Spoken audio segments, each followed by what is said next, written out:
Broadcasting from the Bayou State and all around the Gulf Coast and streaming nationwide. This is the C.L. Bryant Show. Good evening, everybody, and welcome to your Wednesday edition of the C.L. Bryant Show. I am C.L. Bryant. I want to thank each and every one of you for coming along with us on this great American journey. You folks in North Carolina, you folks in southern Arkansas and East Texas, glad that you're here with us as we broadcast from the greatest nation on the face of the earth, the greatest success story the world has ever known. That is America, right here at our flagship station, 101.7 and 710 Keel in the jewel cities of the Arklatex, Shreveport and Bossier City, where I am a native son, right here in my hometown.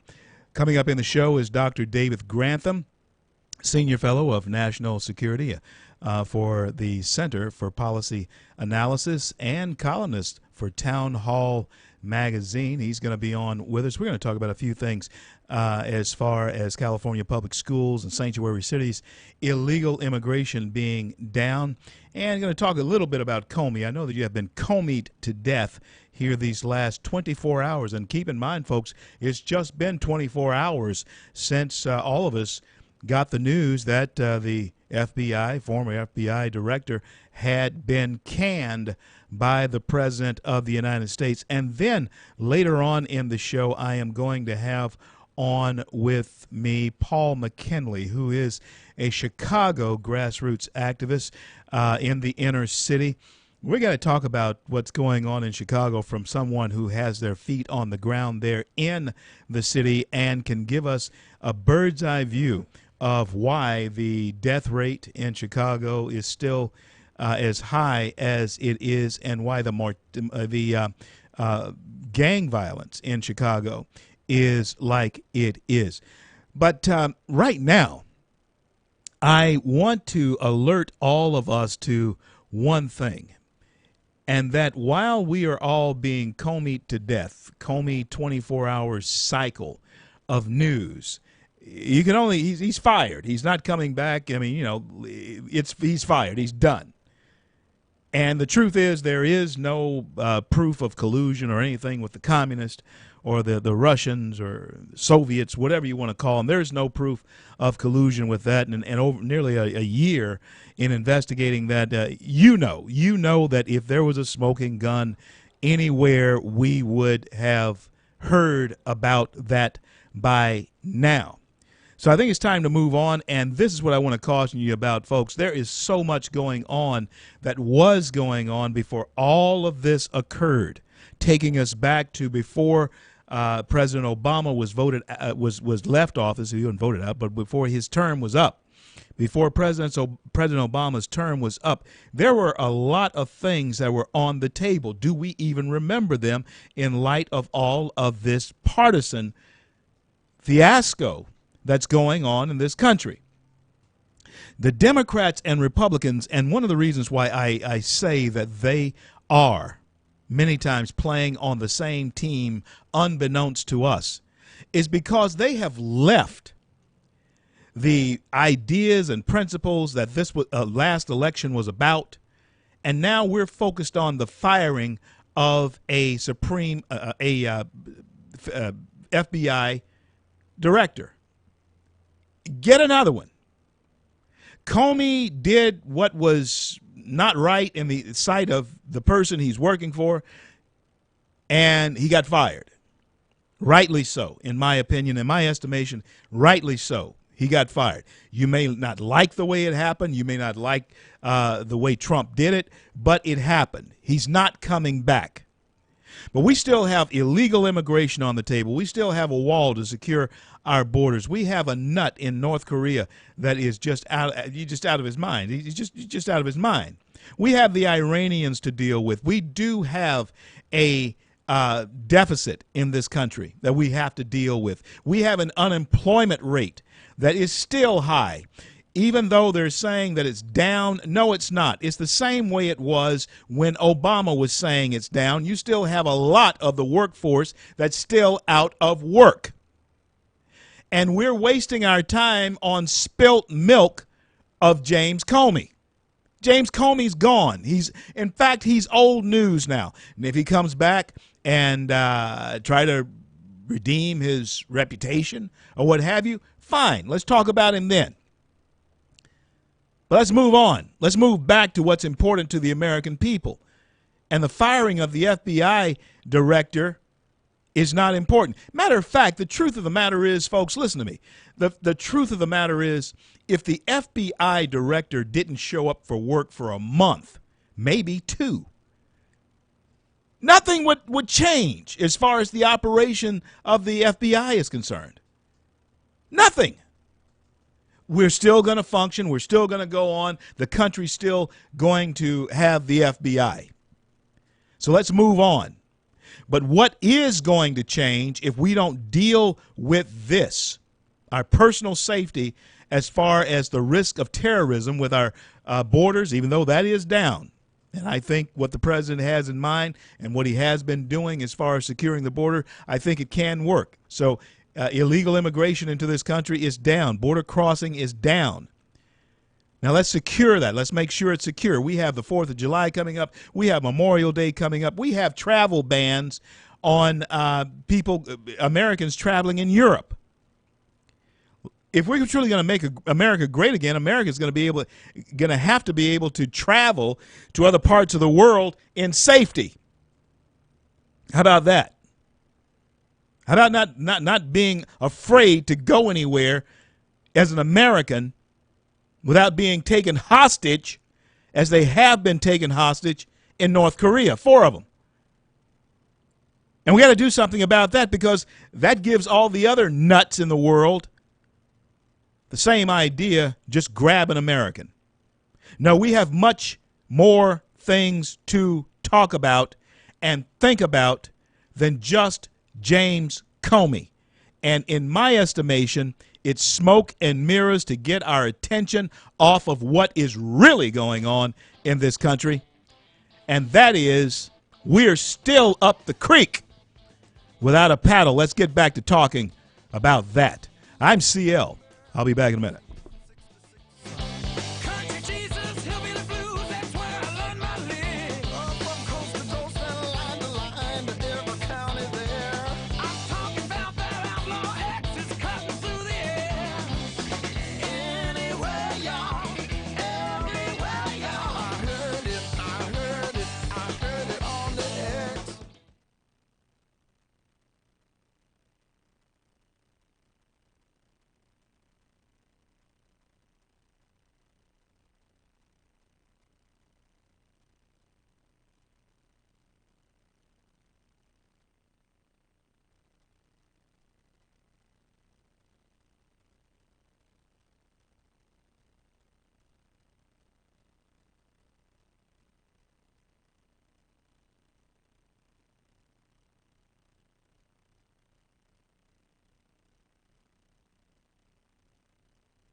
Born in the USA.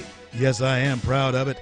Broadcasting from the jewel cities of the architects Shreveport and Bossier, streaming nationwide throughout the greatest nation on the face of the earth, the greatest success story the world has ever known, and that is America. And at this point, I got to tell you, I'm still a love it or leave it kind of guy, because it is the greatest nation on the face of the earth. Folks, I think that America, in too many cases, suffering from ADD. Our attention span is very, very short. We've been comied to death, even though I'm going to talk a little bit about that with my next guest. That is Dr. David Grantham. He's a senior fellow of national security for National Center for Policy Analysis and columnist for Town Hall. Dr. Grantham, want to welcome you back to the C.L. Bryant Show. How are you? I'm doing great, Reverend. Thanks for having me back.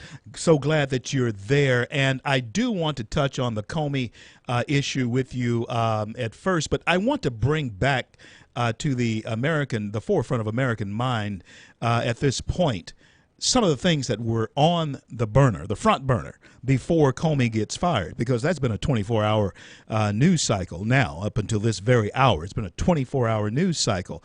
Before then, we were looking at occupied Southern California and the border being assaulted. And I see that you have paid attention to California public schools being sanctuaries themselves. Tell us about the new law in Texas as far as the good, bad, in between of what that law means, as far as Texas governor declaring that Texas will not tolerate the sanctuary cities. Tell us your take on that. Yeah, Governor Greg Abbott has signed into law a very popular, at least within the Texas legislature, was a popular law responding really to local law enforcement. So there was a sheriff out of Harris County, which is down by Houston, and a few others that have hinted or even just straight up declared themselves sanctuary cities. And now that definition obviously changes depending on where you're at, but the governor came down and said absolutely not. And I think the point, that the theme that we're seeing across the country with Comey and otherwise is this idea that somehow on some planet some people decide that they can automatically remove themselves from the jurisdiction of rule of law here in the United States. They can somehow just declare themselves not subject to a given law. And Greg Abbott has had the unfortunate duty, I'm glad he did, but the unfortunate duty of coming down and having to make a law that says you will follow the law. That's essentially what this said. Now, the consequences of this, I'm sure there'll be some unintended consequences that they'll have to go back and revisit, but for the moment, this seems like a pretty straightforward declaration that you will follow the law of the land. When municipalities, mayors, or of a city declare themselves a sanctuary city, make clear for my audience what they are saying. What are they saying when they say we are a sanctuary city? Well, generally speaking, when most say that, they're saying we are not going to hand over illegal immigrants, or we don't have to comply with federal government request to hold immigrants or illegal immigrants for whatever the issue may be. Now, some sanctuary cities will say we will hold violent criminals and we will turn them over, to Immigration and Customs. Others are saying we just won't comply with the retainer request. So a retainer request would be the Immigration and Customs requesting law enforcement to hold an individual who they have apprehended for any number of reasons, could be a traffic stop or a violent crime. They're asking them to hold them, and these sanctuary cities are saying we're just simply not going to comply with that. When I saw the tag team, what I call the tag team evasion of questions yesterday, of Sally Yates and Clapper, I also saw our United States Senator from Louisiana, John Kennedy, ask this question of Sally Yates. It appears that she made a determination that would require actually a court ruling from a federal magistrate or a Supreme Court ruling. What premise what did you bring from her conversation as far as her her basing the premise that she made her decision on defying a presidential decision? Why did she do that? In your estimation, what was her reasoning? You know, I'm a bit. I wish I had a solid answer for you, but I'm a bit perplexed. I'm not surprised, but I'm a bit perplexed, especially with the outrage now with Comey. But with so many liberals and the hard left deciding that their jobs are somehow warrant more authority than they do. And I'm not entirely sure where this comes from or how they can do this, but we saw this with the immigration ban. The judge in Hawaii made a just ludicrous declaration that because Trump said something during a campaign or alluded to something, that was enough to overturn a presidential order. Sally Yates is doing something of the same, where she is saying that because of something that went on outside her purview, she somehow, I guess, single-handedly granted herself the authority to do something. And I think your senator made a great point. When were you appointed to the Supreme Court? When did you receive authority to do this? Right. And you see this across the board, from sanctuary cities to Sally Yates, where there's the thought that you can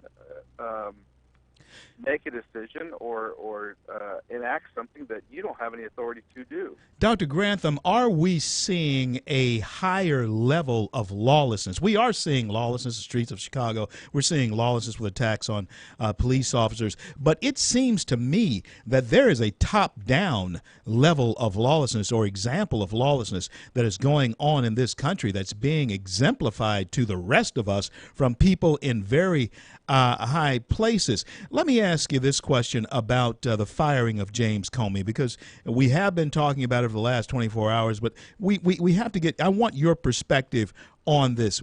Some are taking issue with the way the president did it. I say he's fired. Fired is fired. You're out of here. And I guess there is a decorum as far as that's concerned. But how did you view the firing of this FBI director? Yeah, I think you touched on the downside, or maybe the negative to me, was probably just the way it was handled. But then again, I can appreciate Trump's aggressiveness, his willingness to say, I'm not going to play by your rule book. Hold that thought right there, Dr. Grantham. We're on with Dr. David Grantham, National Center for Policy Analysis and columnist for Town Hall, when the C.L. Bryant Show returns. And whatever comes our way, yeah, darling, go make it happen.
CL, Wednesday in the greatest nation on the face of the earth, America. On with one of our native sons, Dr. David Grantham. Along with his extensive resume, he has also served our country, United States Air Force officer in both Iraq and Afghanistan. Dr. Grantham, thank you for your service to our nation. You were saying that you feel as though the president did what he did with a straightforward type of attitude. Continue your thought. Yes, some people may look at the way he handled Comey, the firing particularly, and as you alluded to, without the decorum that others may have taken. But and I would agree with that, but that's not an argument I would fall on my sword for. I can appreciate Trump's willingness to go a different direction and keep people on their toes.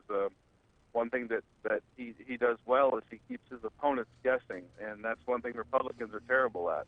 And so I think he did well with that. But broader still, Comey needed to go, and I think the speculation that this timing was drastic and it had to do with Russia, I think is a bit silly, but we'll see how that plays out. I think what Comey did was he went and testified recently and doubled down on his really just strange logic. It was weird. It was just weird. With his intent cause, and I think that pushed Trump over the edge with that testimony. And he should have. And there's just so much, and I've told you this before, I could talk to you for an hour, but I'm trying to squeeze so much into this block. But so let me get to this question. Now, General Flynn, as far as any collusion or anything that has to do with the Russians, and many are trying to say now that the president is being Nixon-esque in the way he's handling all of these types of things, and Comey's firing was like the Tuesday night massacre that happened back in the 70s with Nixon. But when we look at General Flynn, I see that too was necessary, and my question is this: since Sally Yates trotted up to the White House to tell the president, the incoming president, that they shouldn't hire this guy, how did he get the type of security clearance again from the Obama administration that he got? Should he not have had it revoked under the Obama administration? How are you viewing that? You know, it's really a hall of mirrors. It's really hard to. I would say this: it's hard for me to trust the words of some of these people that are claiming these things, and I know there's probably evidence to back it up when it comes to Flynn or with the security clearance issues, but when no one from the IRS has been held responsible for what happened there. In fact, the IRS commissioner is still overseeing the IRS. When I look across the board at when President Obama said over 20 times he couldn't do what he did with immigration, and he did it anyway, it's just hard for me to trust what is being said by the former administration and what they claim with Flynn and all that. So I'm tempted to comment, but at the same time, I really want to see this play out because there's been too many times when stuff's been said or been asserted that just frankly wasn't true. Absolutely right. Let's switch gears then back to California public schools being sanctuaries themselves. When that phrase or that description is used toward California public schools, tell us in what way are we unaware of their being the sanctuaries for those who are here illegally? What do you mean by that? Well, the people that are in California in particular, you're not aware of. I think with the public school system, this has more to do with status, just immigration status, and it probably was a knee-jerk reaction on the left side to the incident in Maryland with the two. If your listeners remember the two students that were recently charged with rape of another student, and those charges were dropped. Part of the problem with all of that was their immigration status. One of their fathers was actually arrested because he was an illegal immigrant. So I understand that as as refusing to acknowledge status. And California has paid a steep price for their far left policies, both socially and economically. And I don't think this going to help that. I should hope that we get back to talking about the things that are important to Americans. Is there, in your estimation, times, and I think this Comey thing may be one of those times, where we as Americans, and I refer to us as having a form of ADD because our attention span, we say, someone says, look over here, and all of us look over there, and that's where we look for the next 24 hours until the next news cycle comes around, not realizing that Kim Jong-un is still crazy in North Korea, and the Iranians are still nuts in Iran, and we have actually our borders, or the unemployment rate rather, is still what it was basically under Obama, because we still have a large unemployed workforce. Is that by design? You've worked in counterterrorism and all of this type of thing. Are the Russians laughing at us because they're now front and center as far as news is concerned? Well, there's so many facets to that, and I think a couple that I'll touch on first. The Russians are experts at propaganda, so they are probably they did a splendid job during the Cold War, because Americans have often, if you remember Charlotte's Web, the movie, one of the lines that they say is "put it in print," because readers will believe anything that's in print, and that's kind of the American culture. So Russians are might be laughing at us, indeed. Dr. Grantham, I hate, I've just run out of time. But listen, can you stay with me? It's a long break. Can you stay with me for about 4 minutes? Sure. Stay with me through the break. I want to bring you back on the other side of the break, let you continue that thought. I'll be back. I'm CL.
Broadcasting from the Bayou State and all around the Gulf Coast and streaming nationwide.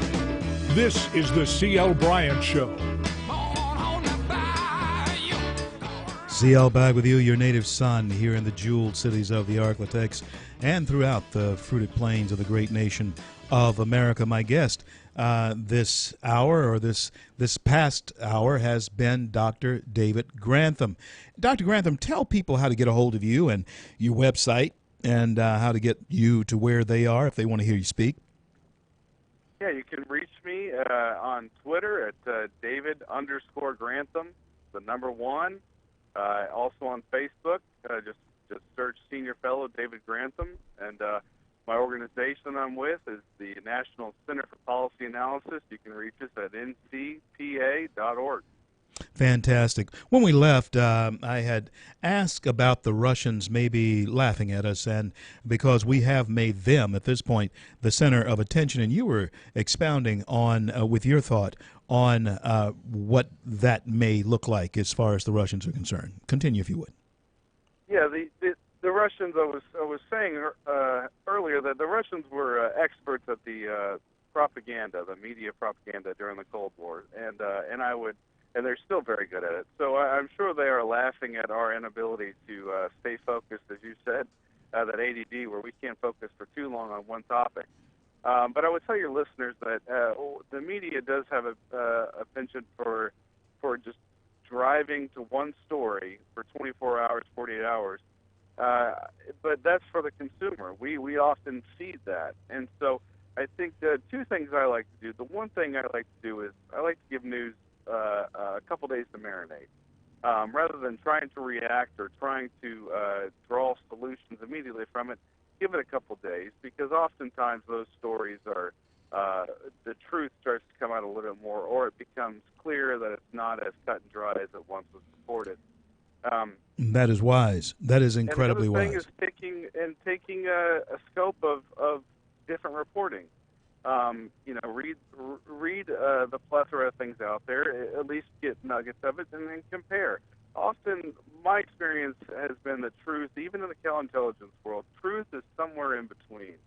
So if you can kind of discern that, you might have a greater ability to stay calm and really find the facts, the truth, and then from there be able to develop a coherent argument in defense of a situation. Speaking of counterintelligence, in your estimation, having come from that world, is our capabilities in counterintelligence as effective, let's say, as they were 20 years ago, let's say? Yeah, the counterintelligence world, we're quite effective, and that's one area that we've been able to continue to improve on. Now, when I say counterintelligence for your listeners, the counterintelligence world is generally the spies watching the spies. Right. So you have intelligence, they're going out and gathering information, and then you have those that are watching to make sure there's no moles in there. That was my primary job, and one that can drive you crazy if you stay in it too long. You start seeing ghosts everywhere and moles everywhere. But yeah, the U.S. has done quite well in that, and I think some of the leaks that have come out of the CIA with the technologies, capabilities they have hurt that. They've told our adversaries what we're capable of, so our adversaries will then move away from using whatever technology they have that they know we can get a hold of. But the U.S. is quite strong on that, and I think with Trump now in office and a proponent of putting America first, as he likes to say, yeah, that bodes well for the intelligence community. As far as leaks are concerned, and this is the final question that I have for you today, and I got to bring you back here at least in a couple of weeks, and we can continue this conversation, because it's terribly interesting for people to understand the nature of leaks and how they happen. And this is the one question that people have asked me, and of course I am not of that world. You are. Leaks, are they impossible to stop? How do they originate? I mean, how do we stop? Is that possible to stop a leak?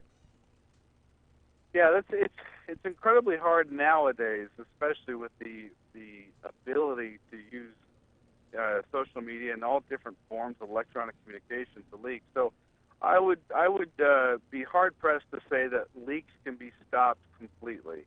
But do think they can be minimized significantly. And generally, with the leaks that we're talking about, with unmasking of names that came up most recently, these issues are simply someone deciding that they can take information and give it to a media outlet. In my world, when I was there, I wouldn't have thought for a second of handing that over. So the brazenness in which some of these people have done that is, again, not shocking or not surprising, but it is shocking. And I hope that they are the Justice Department and the CIA use the full extent of the law to come after them. So the traitorous acts that these people who betray, in my estimation, I imagine it is betraying your country when you leak out information, sensitive information. It is betrayal. Is the level of punishment still on the table, or have we politically dumbed that down correct as well? Well, this goes back to the beginning of our conversation about sanctuary cities, about Sally Yates.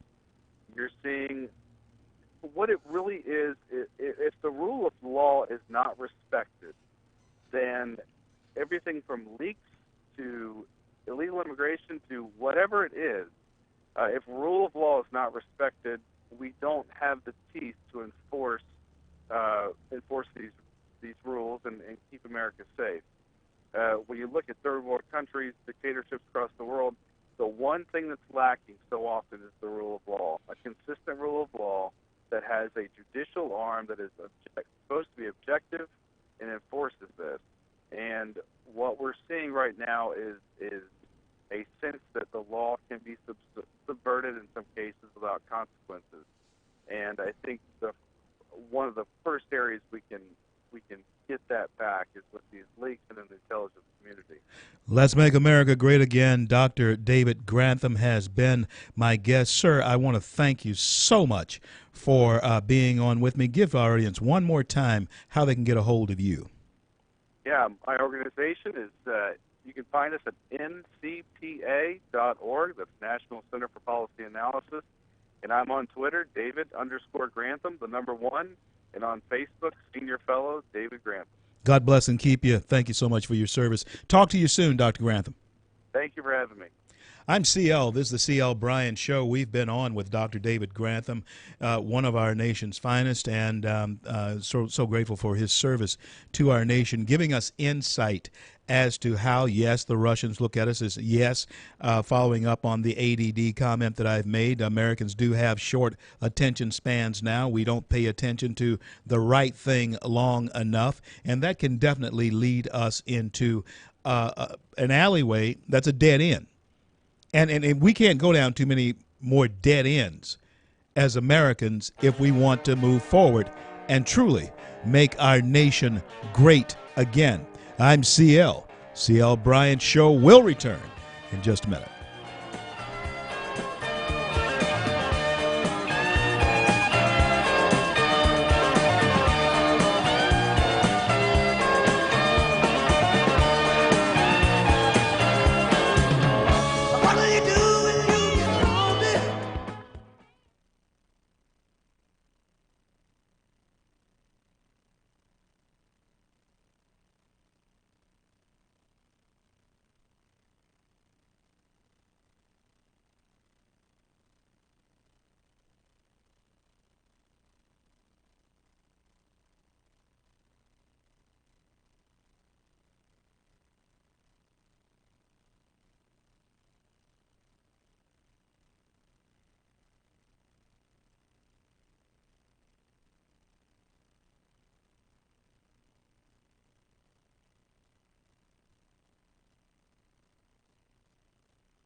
Back with you. Glad you hung around. And coming up later on in the show will be Paul McKinley. And we got to talk about the violence that could be coming to a city, neighborhood near you. Yeah, there's a reason why people leave places, you know. And one of the things that we definitely look at is those who can't leave, those who are trapped. And as the American population began to age, there is one thing that we do have to pay close attention to, and that is the effect of crime on those who are settled, those who are mature. Can't leave. Can't leave. Everything you got is invested in this place, and the place where you are is changing. Frightening though it is a reality. And I say this a lot, but I do know I've been in the inner city many times in Chicago. The saddest part about what's going on in the inner cities of Chicago, Los Angeles, Houston, Detroit, you name it, New York City, and boroughs of New York City, is that there are people who have been there for ages, and they can't leave, even though they'd like to. They need to, but they can't. Happened right here in Shreveport in many neighborhoods. Can't leave. And so what do you do? Dr. Grantham was talking about restoring the restoration of law and order, the restoration of law and order. Chicago, needless to say, is the epitome of what can happen in neighborhoods where law and order is void, where things are allowed to go on. Why? Because the risk is not worth it. Not even by those who are charged to keep the peace. The risk is not worth it. And oddly enough, if you take that matter into your own hands, you go to jail. Yeah. You go to jail. And so we're going to talk to Paul McKinley, who has a bird's eye view on how this type of violence does in fact ensue. Follow me on Twitter at Rev, R-E-V, at Rev C.L. Bryant. And, of course, go to the website, TheCLBryantShow.com, TheCLBryantShow.com, and you can listen to find any way that you need to listen to the C.L. Bryant Show wherever you are. The words hard to trust. The words hard to trust are beginning to be used in reference to Washington, D.C. Now, it has always been that way, but somehow we want it to believe that we can trust those that we send to Washington. We want to believe that just maybe this time we'll be able to trust those who we are sending to Washington. But when you see the chorus of Democrats joined by Republicans in taking negative opinion and saying negative things about nebulous things, hypothetical things, in regard to serious accusations, it's hard to trust whose side any particular politician is actually on if he's been baptized, if he's allowing himself to be baptized in the cesspool. Yes, it is. That is Washington, D.C. Was just left there last week, headed back in just another week. I see it. And it is very much like going into an unsanitary place and then leaving there. You definitely feel as though you need a bath. What we are looking at on our television screens, listening to on our radio broadcast, is the evidence of that unsanitary type of activity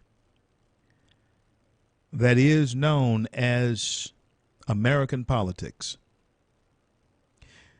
Dr. Grantham made an incredible point that there is a new level of people who feel as though they are above the law and they can do what they want to do. James Comey, that's what happened to him. Sally Yates, she felt that's what she could do, even though she had a direct obligation to defend an order given by the President of the United States, a lawful order. She became the court. She became a law unto herself. And when you look at the trickle-down effect of that, and yes, there is a trickle-down effect of that. We want law and order on the streets, but there is chaos in the places that make the laws.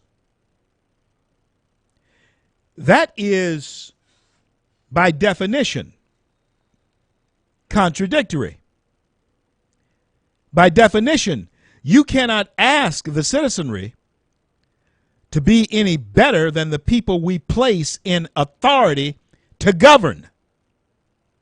When the government is lawless, just like any company, any church, any family, it takes on the characteristics of those in charge, those who are at the head of that.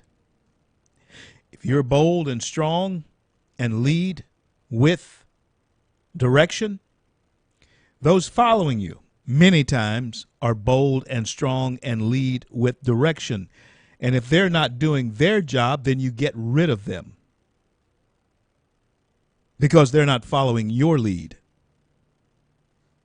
But if you are not bold and strong and not leading with direction, and those that you are charged to lead are the same way as you are, then you don't have anyone to blame but you.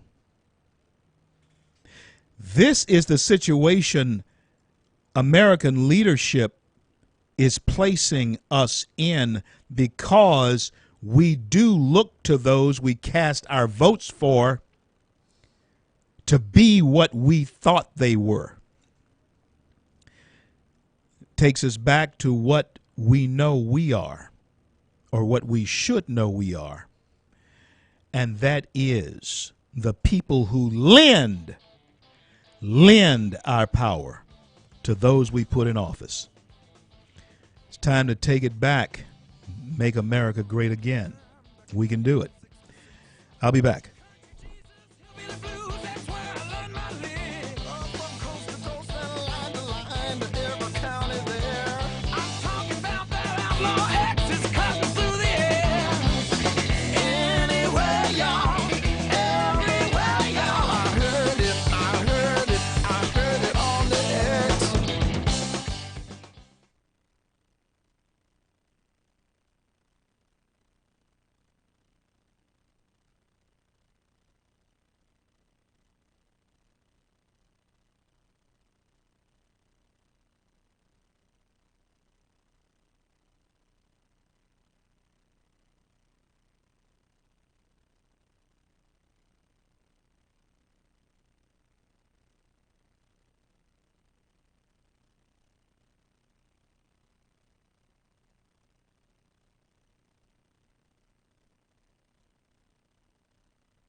There's certainly a level of being dazed and confused that is going on in this nation. There is no question about it. Travel back in time with me to 1960 right quick. We're talking about the Russians influencing a vote. 1960, Nikita Khrushchev, the premier of the Soviet Union. Soviet Premier Nikita Khrushchev was his name. He actually bragged about influencing the 1960 election between John F. Kennedy and Richard Milhous Nixon. John Francis Kennedy and Richard Milhous Nixon. The Soviet Premier Nikita Khrushchev bragged about influencing that election. But of course, in Kennedy's case, there was a lot of influencing going on because his father, being the old bootlegger that he was and white-collar gangster that he was, Joseph P. Kennedy, influenced a lot of votes there in Illinois, Chicago, and around the area. The Russians thought young Kennedy was weak, and they tested him in what would become known as the Bay of Pigs, and then the blockade that happened there in Cuba, the Cuban Missile Crisis. The Russians were actually sending missiles into Cuba, 90 miles off of our coast. They were actually establishing a base. They were going to do that, 90 miles off of our coast. They were testing to see if this president, young President John F. Kennedy,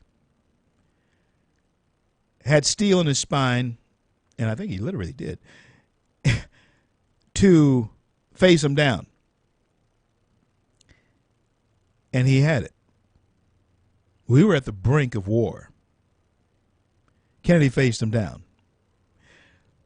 There is a test, even beyond the one that Trump has already faced with our local, national politicians who are testing him. There is a test coming for this president. However, I think he has sort of preemptively made them wary of testing him too much by dropping the big one. Not the biggest, baddest one, but a big one on Syria a couple of weeks ago. I think he made them understand what he is capable of if he's tested too far or pushed too far. And so what I'm getting at is this Russian influence, this foreign influence into American politics, it's much ado about something that has been going on forever, since 1960. Yeah. And so when we look at the level of trustworthiness that we have in our politicians, we see them talking about and making a big deal out of things that really don't put anything in our pockets as Americans. 320-5335. I'm able to take a few calls. 320-5335-318. 320-5335 is the number to call if you want to talk to me. Coming up in the show will be Paul McKinley, who is a grassroots activist, and he represents something called Vote. And I think the thing Vote is a very interesting thing because we get a chance not only to get Paul's opinion on the crime that is going on in Chicago, but we also get to hear what Vote is. It's voices of the offenders, voices of the ex-offenders. And folks, there is going to be even a reckoning with that. There's a reckoning coming as far as that is concerned. There is justice reform that's taking place, and there are so many things that are taking place that we're going to have to deal with. Joe, thank you for listening. Thank you for calling. We'll take this one. Jay, what's on your mind? CL, the dominoes are starting to fall in Trump's favor now. However, the sooner he realizes to get rid of these old Obama holdovers, the better he's going to be. He don't understand that right now because he's not a politician and he's new to Washington. But he's going to have to get rid of all these Obama holdovers to get his agenda through. Joe, I believe you're right, because they don't mean him any good. And the level, I've seen some of the clips. I don't look at the late night shows, Jimmy Kimmel and those guys. I don't look at that kind of thing, or Bill Maher. I never watch that kind of thing. But I've seen some of the clips, and some of the level of disrespect that is being shown to this president is absolutely appalling to me. How an American can actually be that way or have that type of attitude toward a president. But he is coming into his own, and this is what I admire about him, Joe. He's not letting it rattle him. He's continuing to go about his business. You get the last word. If his election has done anything, it's exposed these liberal Democrats for the animals that they are. Yeah, absolutely. And it is animalistic in the way they are behaving, and is also juvenile and so foolish in the way they are behaving. Joe, great call. Thank you so much for calling, man. All right. Yeah, and he's right. He's absolutely right. The president is beginning to come into his own, but he does need to clean house thoroughly. A new broom sweeps clean. That's what Grandma always said. I'll be back.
CL, back with you on this Wednesday here in the jewel cities of the Arklatex. And yes, folks, it is time now for us to pay attention. Pay attention to things that are going on in our nation, and let us not be guilty of succumbing to the ADD that Americans many times succumb to. One of the things that is one of the major problems that we have as Americans, one of the problems that we have as Americans is that we don't read anymore, we don't pay attention anymore, and when we do pay attention to something, our attention span is so short that anything that comes along in our peripheral vision, it takes our attention off what may be important. And we find ourselves, especially those who have been, prone to liberal thought to begin with, you begin to buy into the historical revamping of American history. And progressive liberals have been very good at doing that. They revamp American history. So much so, and they repeat it so often, over and over and over again, and then they get the schools to buy books that have revamped American history. You parents out there, you under 35s out there, and those of you who may be over 35 and still have school-age children in your home, I defy you, dare you, take a look at what's in your children's history books. I don't know if they teach civics anymore. Do they? Some teacher out there may know if civics is actually a course in school anymore. What type of product are we turning out in this country as a citizen, as an American citizen? What is an American citizen? What does an American citizen supposed to believe about his or her country anymore? Are American citizens being taught that there should be a borderless country, a country without borders? Is that what our young people are being taught? Is that what they're being taught? I am of the mindset that they probably are. In fact, I know they are. There's no question that our young people are being taught that America should be a place that has no borders. Now, how does that play out for us in the long run? Not well. I can tell you that. It will not play well in the long run if we raise a citizenry that does not believe that we have established borders and that we should have a fixed rule of law toward those who are in this country illegally. You can call it xenophobia. You can call it hate speech. You can call it whatever you want. But the fact of the matter is, the thought of preserving your borders, the thought of enforcing your laws lends itself to one thing: remaining a nation. And those who are progressive liberals are breaking down. They're breaking them down. They're breaking the young people down to a fact where actually out of the mouths of some college kids, when you ask them about worldview and when you ask them about America, they are broken down so much that they actually say that we should think about the entire world first before we think about ourselves as a nation. That's like a provider for his family saying, I have to think about feeding the neighborhood before I feed my home. Now, as idealistic as that may seem and sound, and good as that may, noble as that may sound, that is stupid. And there is no way that you can look at that any other way. Even Scripture tells us that a person who will not feed or take care of his own family is what worse than an infidel? Take care of your home first. America is where we call home, and anyone who would look to becoming a citizen of the world before they look to securing our nation, that is foolish. That's foolishness. But that's where we are. And we do have a beautiful home. Well, we have a beautiful house. America, as I said yesterday, America is a beautiful house. But our home is becoming a wreck. An absolute wreck. And there are indeed principles that are being drummed into the head of those who are supposedly being educated. And that leads us really to another question. What is education? What is an American education? What is the purpose of that? Because you have progressive liberal teachers and professors, teachers in high school and secondary schools, and professors, progressive liberal professors on college campuses who are now educating in ways that give a worldview that is counterproductive to America. Certainly counterproductive to a Christian worldview. Certainly counterproductive to a Judeo-Christian worldview.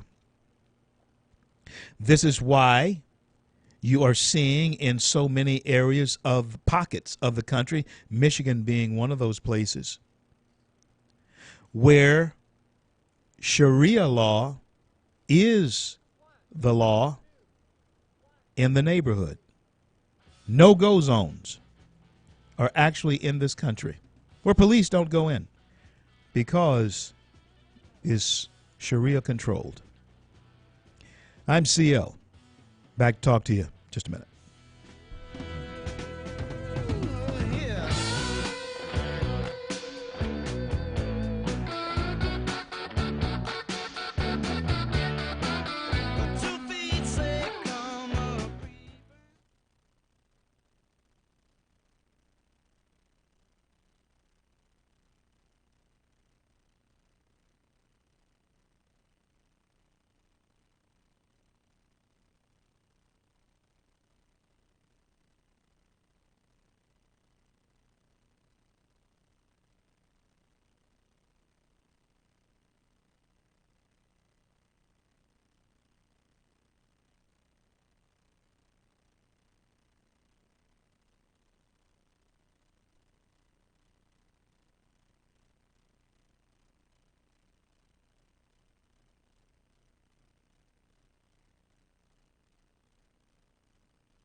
CL, back with you on this Wednesday here in the jewel cities of the Argentine, Shreveport, and Bossier, streaming nationwide throughout the greatest nation on the face of the earth, the greatest success story the world has ever known, and that is America. All you folks in North Carolina, Southern Arkansas, and East Texas want to welcome you aboard with this journey, and throughout the Gulf Coast region of America. Thank you for coming along with us. One of the spots in America that has garnered the attention of the nation has been Chicago. Traveled there on many occasions. We'll be going back there rather soon. And I've met this gentleman on a couple of occasions now. He is a Chicago grassroots activist, and he's with an organization called VOTE, Voices of the Ex-Offender. Paul McKinley, welcome to the C.L. Bryant Show. How are you, man? Hey, how you doing, Mr. Bryant? How's everything going with you? Everything is going really good, Paul. Looking to come to a radio station there in near you rather soon. Paul, one of the things that I want to talk to you about tonight is the violence there in some of the streets of Chicago, some of the neighborhoods there in Chicago. Paul, we don't see that is beginning to ebb. It's not going anywhere. Why is that not handled? Why is there not a better handle on the violence that's taking place in Chicago, in your opinion?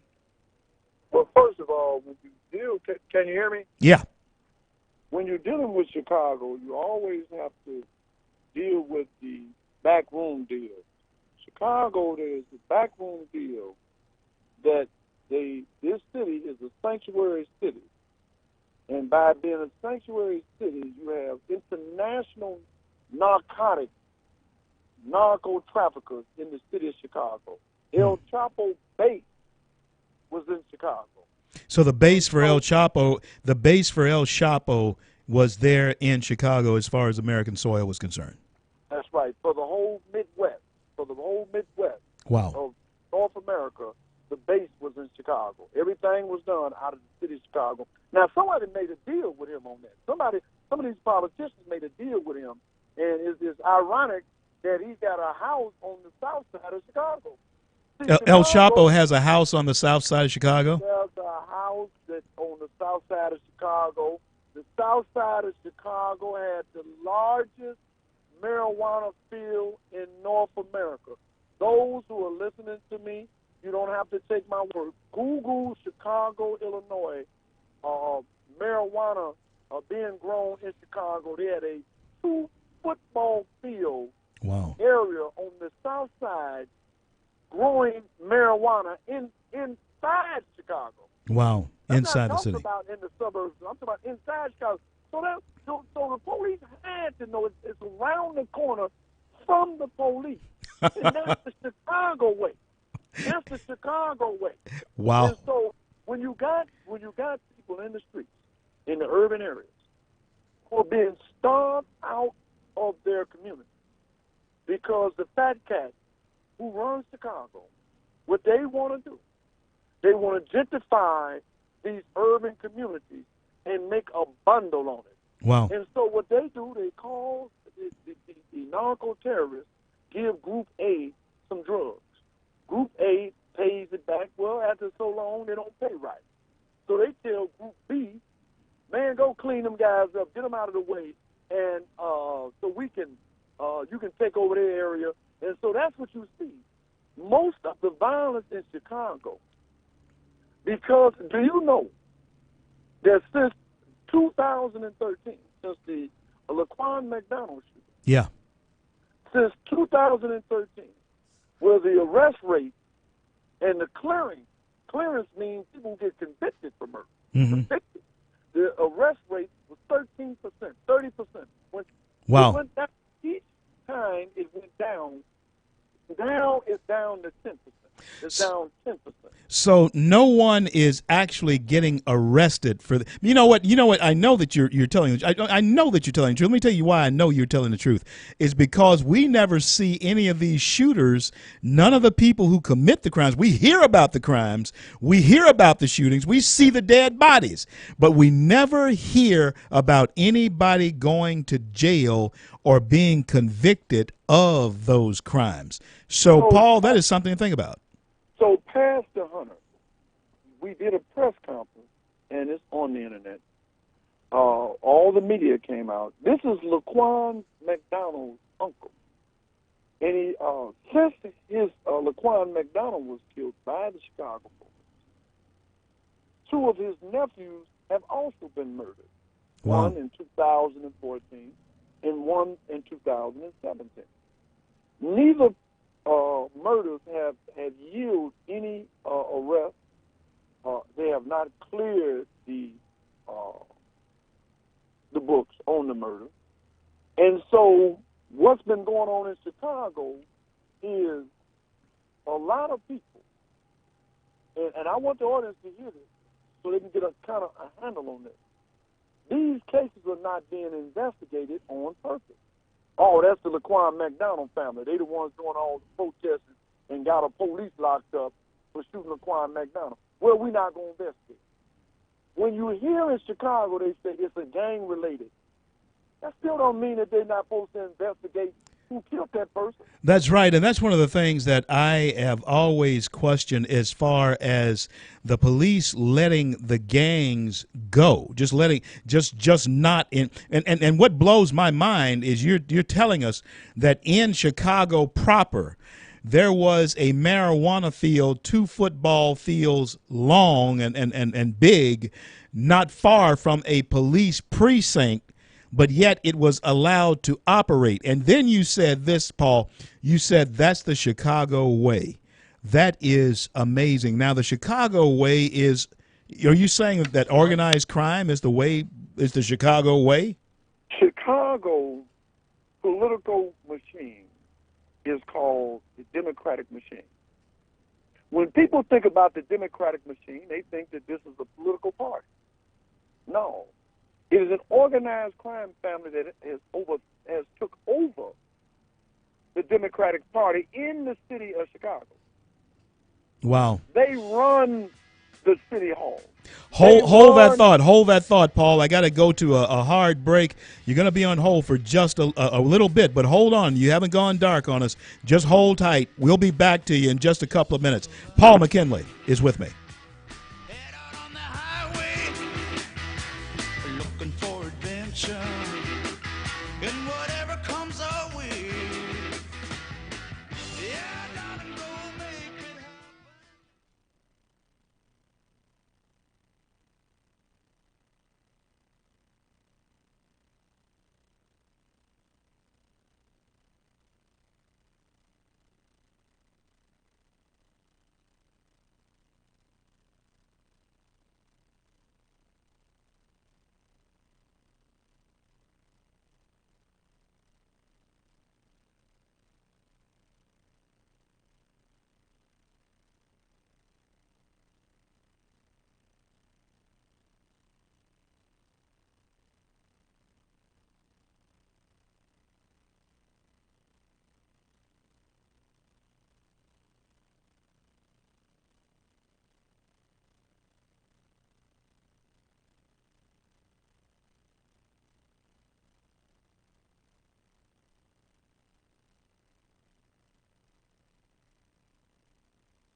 Broadcasting from the Bayou State and all around the Gulf Coast and streaming nationwide. This is the C.L. Bryant Show. CL back with you on this Wednesday as we broadcast throughout the fruited plains of the greatest nation on the face of the earth, the greatest success story the world has ever known, and that is America.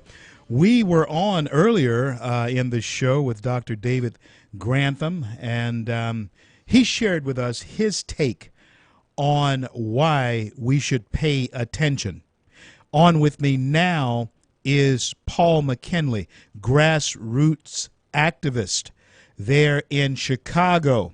And he was talking about the Chicago way. Folks, Paul McKinley has told us, has shared with us, that right in Chicago, there has been a field of marijuana, 2 football fields long, that were growing that evidently people knew about.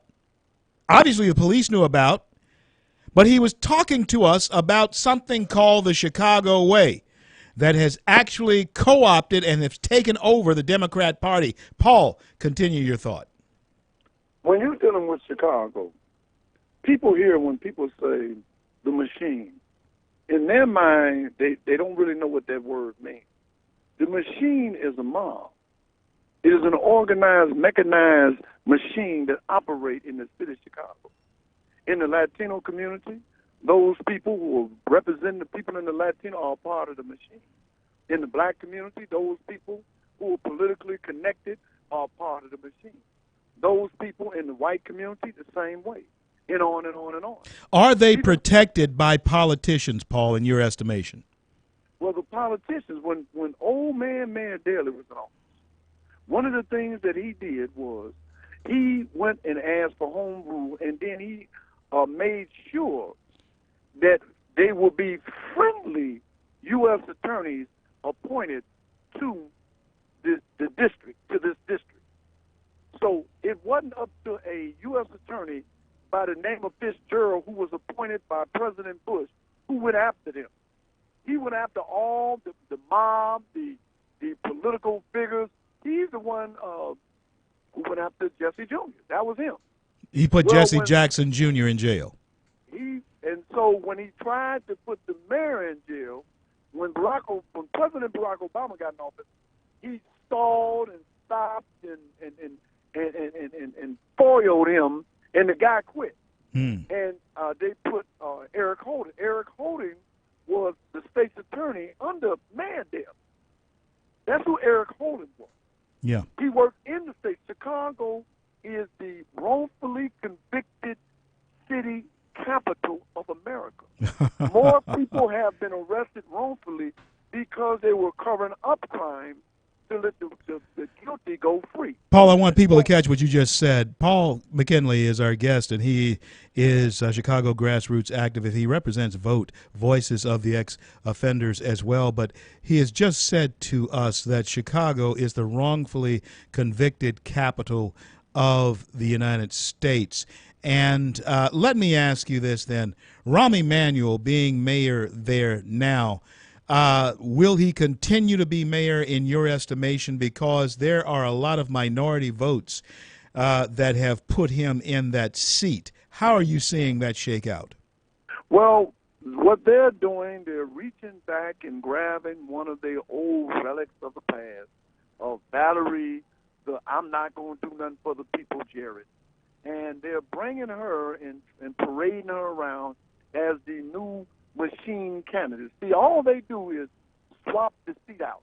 So 4 years, this is one machine candidate. 4 or 5 years, that machine candidate. But if you would pay attention to and if you notice, they don't want to talk about it, and it should be a segment on this show.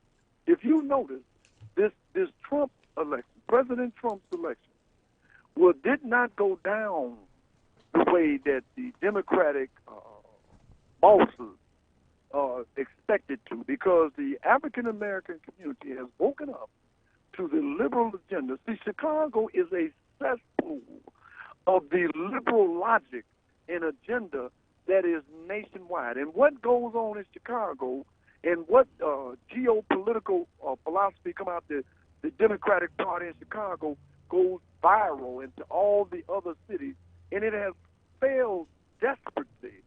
The African American community, actually having a sanctuary city, failed the Latino community because it allowed them to live under tyranny underneath these cartels. And these cartels are, once they are set up staging points in these major cities, then they start oppressing their own. Wow. And in their community. So when you're talking about a sanctuary city, they couldn't have done it without a sanctuary city.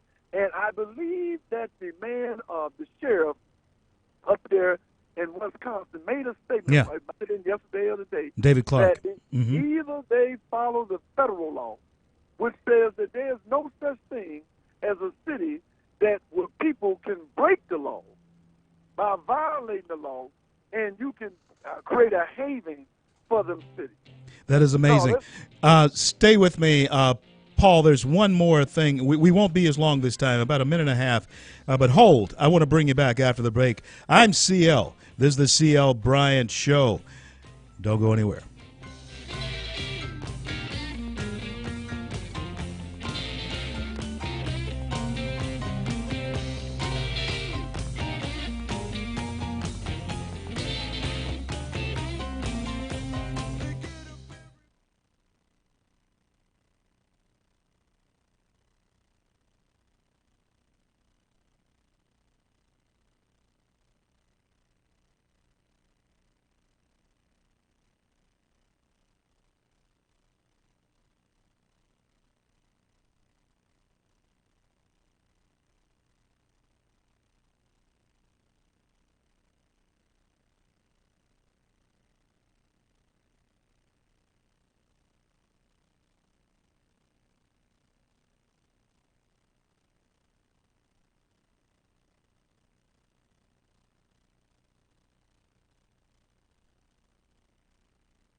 CL back with you here on the home stretch of the CL Bryant Show today. On with me is Paul McKinley, grassroots activist there in Chicago. There was something very interesting that you said, Paul, that I want to refocus on. You were saying that Valerie Jarrett is the candidate to look to in replacing Rahm Emanuel for mayor. Now, everybody understand Valerie Jarrett in the Obama administration was his senior advisor.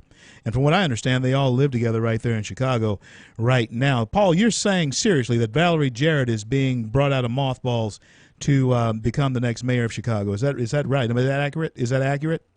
So what they're doing, they're reaching back and getting these old relics from the past, these old washed-up political hacks, and who failed society in such a way, and now they want to present them and repackage them as a new candidate for a different spot.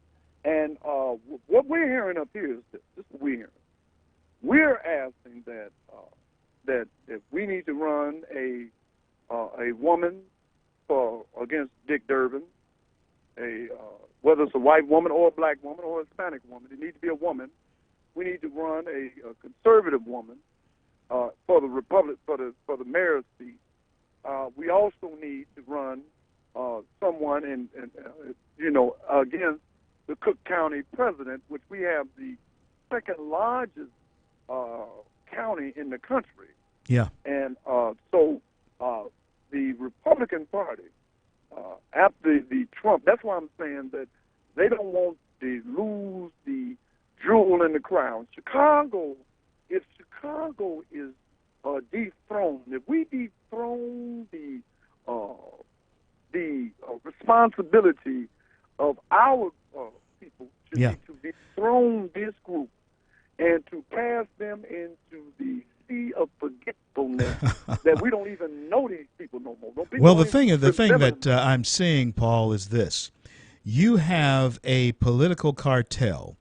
You have a power structure that is almost wrapped in lead, sealed in corrugated steel, that bulletproof as far as the Democrat machine is concerned.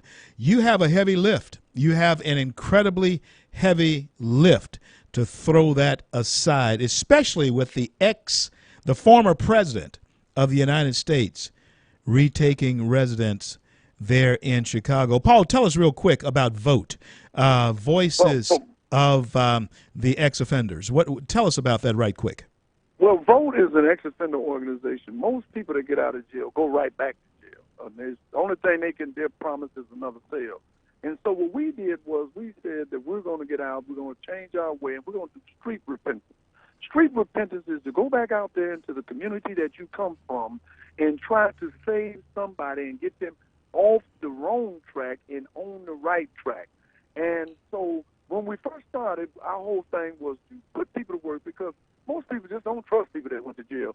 But the construction industry is ex-offender friendly. And contrary to popular belief, about 80% of people that work in the construction industry in the jail. And so we went there, but we found out right away that the monopoly of the union, which don't even like regular citizens, had already taken up residence to bring in illegal aliens in federally funded contracts in the city of Chicago. So that's what started our organization. And we started marching, shutting these construction sites down, and putting all kind of people to work. And we found out that it wasn't just about ex-offenders, that it was about nobody was getting a job. If you wasn't a part of their thing, if you wasn't in their mob and their buddy, if you wasn't hooked up with the machine, if you wasn't a made member of the Democratic machine, you wasn't getting a job up here. Wow. And so we ended up getting everybody started joining in and being a part of the going against the machine. So that's how it started. How it started. Give us your website, Paul. Give us your website. I got about 35 seconds.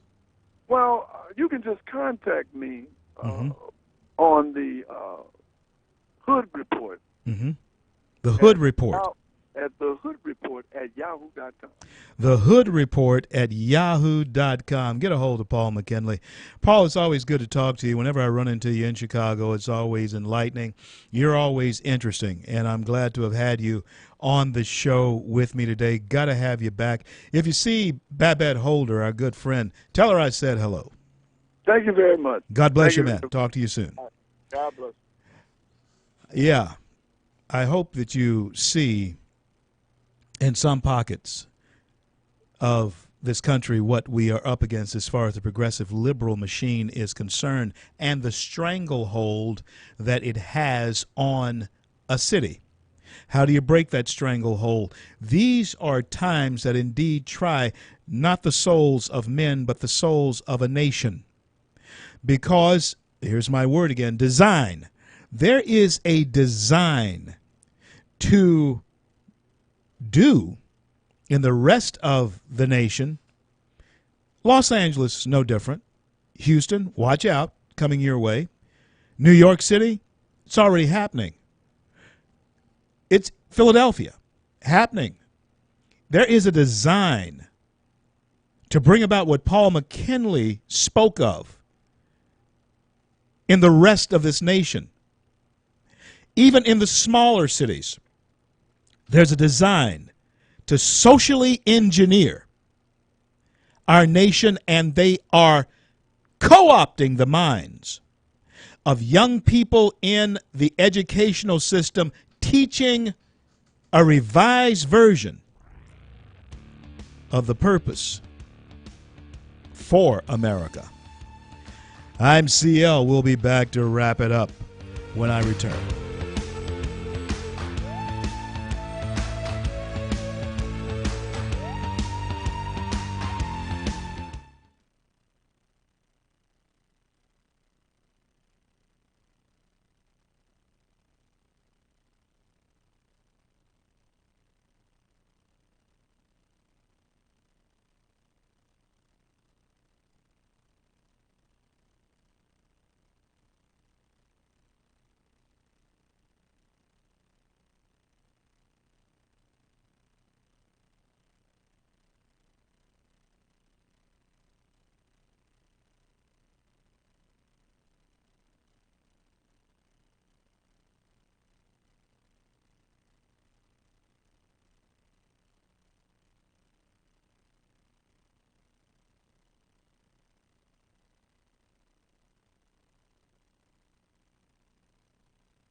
If you had not have fallen, then I would not have found you.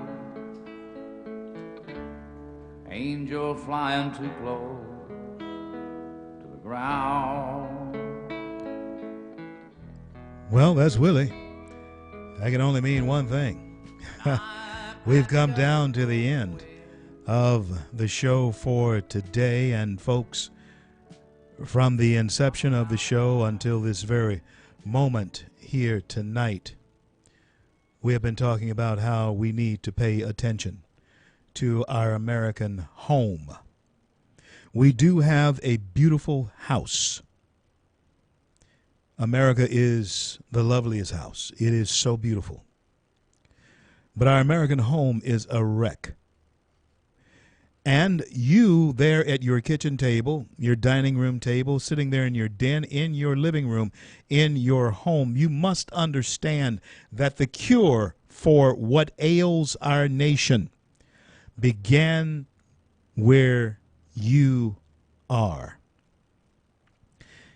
And it spreads abroad from there throughout the nation. But if you don't pay attention, if you forget that you are the ones who lend to Washington, D.C., to your state houses, to your educational systems locally, your school boards, to your city councils, to your mayor's office, if you forget that you began that process where you are, wherever you're listening to this show, it begins where you are.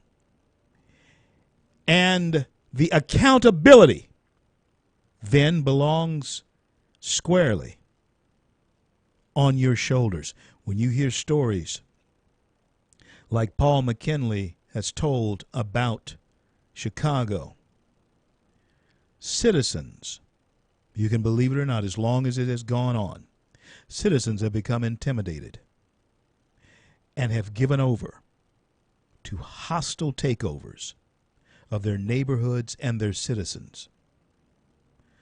In taking this back, the attitude must be that you can. Americans, that's in our DNA. That's who we are. And if we are, in fact, to save the republic, the idea of being vigilant is something that we must embrace. For after all, it was Thomas Jefferson who said the price of our liberty is eternal vigilance. Well, I want to thank God for bringing us to the close of yet another day, and I want to thank Him for our men and women in uniform around the globe who defend our right to speak our minds. And until I'm able to talk to you again, I'm CL. And may God bless and keep you all. And to the families left behind, we'll stand by your side, and the bond will never be torn. For those who wear the uniform.